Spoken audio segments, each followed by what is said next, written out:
জিরে। তো প্রথমে তেলটা দিয়ে দিলাম। কড়াইটা একটু বেশি গরম হয়ে গেছিলো, দেখেছো, ওই জন্য কীরকম ধোয়া উঠছে।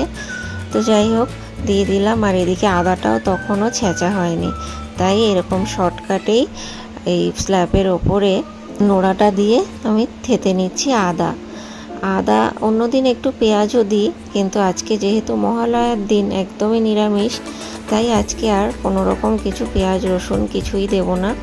যদিও আমি মানি না পেঁয়াজ রসুনটা আমি নিরামিষের মধ্যেই ধরি, কিন্তু অনেকেই আছে যারা পেঁয়াজ রসুন নিরামিষ ভাবে না, ভাবে ওটা বোধহয় আমিষ। তো যাই হোক, এক একজনের এক এক মত, সে নিয়ে আমি আর বেশি কথা না বাড়ালেই ভালো।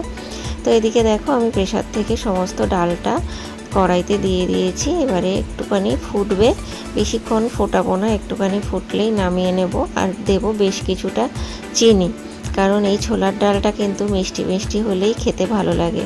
সেই যে দক্ষিণেশ্বরে পুজো দিতে যাওয়ার পর, পুজো দেওয়া